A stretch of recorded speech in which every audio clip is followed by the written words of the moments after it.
ಕಾಲ ಕೆಟ್ಟಿದೆ ಅಂತಿರಲ್ಲ, ಡಾಕ್ಟರ್ ಶಿವರಂಜನಿ ಅವರು long term ಅಲ್ಲಿ ರಿಸರ್ಚ್ ಮಾಡಿ fake ORS food safety standards ಇಂದ ಮೀರಿ ಎಕ್ಸ್ಟ್ರೀಮ್ ವರ್ಸ್ಟ್ ಇದೆ ಅಂತ ಅವ್ರ ಫ್ಯಾಮಿಲಿಗೆ ಮಾತ್ರ ಹೇಳ್ಕೊಂಡು ಸಿಸ್ಟಮ್ ಸರಿ ಇಲ್ಲ ಅಂತ ಬ್ಲೇಮ್ ಮಾಡಿ ಬೇರೆ ಯಾರೋ ಕೇಸ್ ಹಾಕ್ಲಿ ಅಂತ ಸೇಫ್ ಆಗಿರ್ಬೋದಿತ್ತು. ಆದ್ರೆ ಲೈಫ್ ರಿಸ್ಕ್ ತಗೊಂಡು ಜಾನ್ಸನ್ ಅಂಡ್ ಜಾನ್ಸನ್ ಅನ್ನೋ ದೊಡ್ಡ MNC ಕಂಪನಿ ವಿರುದ್ಧ 8 ವರ್ಷದಿಂದ ಕೇಸ್ ಫೈಟ್ ಮಾಡ್ತಿದ್ದಾರೆ. ಆದ್ರೆ ಈ ಕಂಪನಿ ಗ್ಯಾಪ್ ಅಲ್ಲಿ ಅದೇ ORS ಗೆ ಬೇರೆ ಹೆಸರು ಸ್ಟಿಕ್ಕರ್ ಹಚ್ಚಿ ಸೇಲ್ ಮಾಡ್ತಾ ಇದ್ದಾರೆ. ನ್ಯಾಯ ಕೇಳಿದಕ್ಕೆ ವಾಪಸ್ ಈ ಡಾಕ್ಟರ್ಗೆನೆ ಕೇಸ್ ಹಾಕಿದೆ ಆ MNC company. Supreme court ban ಮಾಡಿದ್ರು ಸಹ ಉಳಿದಿರೋ 180 ಕೋಟಿ ಸ್ಟಾಕ್ ನ ಸೇಲ್ ಮಾಡದ ಮೇಲೆ ಬ್ಯಾನ್ ಮಾಡಿ ಅಂತ ಕೋರ್ಟ್ಗೆ ರಿಕ್ವೆಸ್ಟ್ ಅಪೀಲ್ ಮಾಡಿದ್ದಾರೆ. ಈ MNC ಕಂಪನಿಯ ಸ್ಟಾಕ್ ವೇಸ್ಟ್ ಆಗುತ್ತೆ ಅಂತ ನಮ್ಮ ಭಾರತೀಯರು ಪಾಯ್ಸನ್ ಕುಡಿಬೇಕಾ?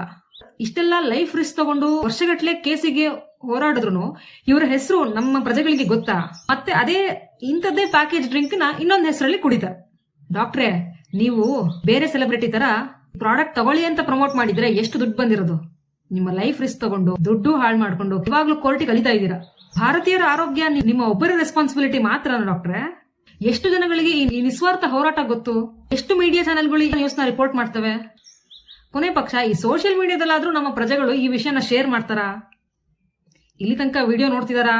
ಈಗ್ಲಾದ್ರೂ ಈ ನಿಸ್ವಾರ್ಥ ಡಾಕ್ಟರ್ನ ವಿಡಿಯೋಗೆ ಹೋಗಿ ಒಂದು ಥ್ಯಾಂಕ್ ಯು ಹೇಳಿ ಮತ್ತು ಐ ಕ್ವಿಟ್ ORS ಅಂತ ಒಂದು ಕಾಮೆಂಟ್ ಮಾಡಿ. ಖುಷಿ ಆಗುತ್ತೆ ಆ ಡಾಕ್ಟರ್ಗೂ. ಇನ್ಮೇಲಾದ್ರೂ ಕಾಲ ಕೆಟ್ಟಿದೆ ಅಂತ ಹೇಳ್ಬೇಡಿ. ನಿಸ್ವಾರ್ಥ ಸೇವೆಗಳಿಗೆ ಅವಮಾನ ಆಗುತ್ತೆ. Doctor Shivaranjani ma'am, we are proud of your selfless service and hats off to you. ನಮಸ್ಕಾರ.